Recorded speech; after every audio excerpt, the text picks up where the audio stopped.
In Shanghai's Jiading district, young students gather each autumn to honor Confucius, the philosopher who taught that harmony, duty, and moral integrity form the foundation of a just society. Across China, every university student takes a compulsory course in Marxist theory, learning how societies change through class struggle, equality, and production. At first glance, Confucianism and Marxism couldn't be further apart, but in China, they often coexist, and that coexistence lies at the heart of what some scholars call a civilization state, shaped by thousands of years of history and philosophy. That raises questions. How can old ideas guide a modern state? And does that make China think differently from other countries?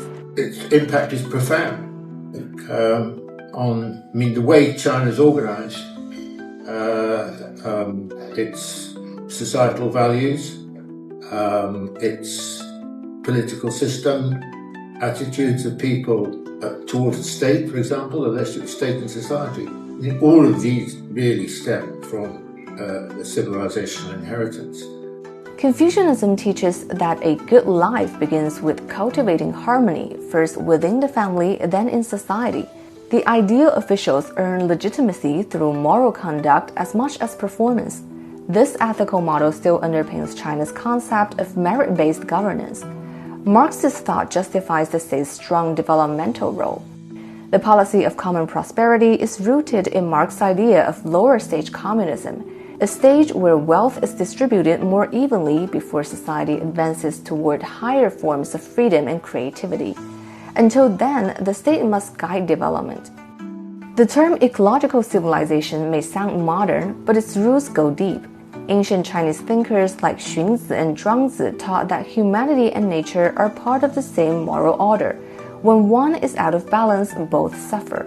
Obviously, Chinese traditional culture prepares public opinion for it. But what provides a political framework for actually realizing an ecological civilization is China's people-centered socialist governance. Whereas the problem in Western societies isn't that they lack a basic traditional framework and a philosophical framework for ecological civilization, is that they lack a political framework because their politics and their economics are controlled by a small group of people, a capitalist class. If you have large fossil fuel companies in the West, they're able to intervene to prevent the government pursuing a serious project of green energy, whereas this is not a problem that you have in China. Ancient ideas may be local, but their application can be global.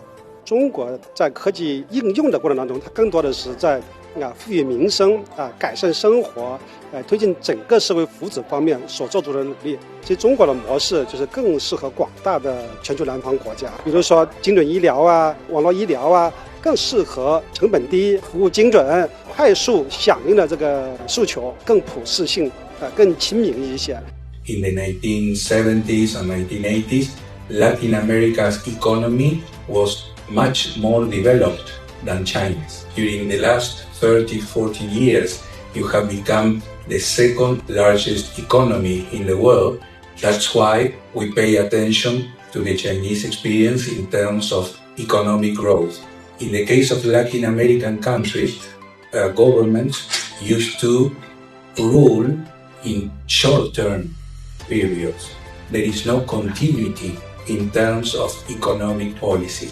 So I think that we should learn that within democracy, we have to pay attention to strategic planning. As the time goes by, China could get their own back just to try develop a new schemes of global governance, considering the Eastern values inside the new kind of institutions.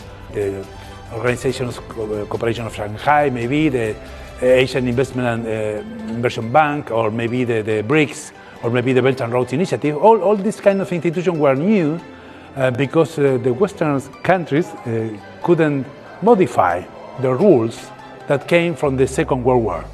China supports new rules for establishing a new order, not against the former institution, but yes in the sense of modifying their spirit.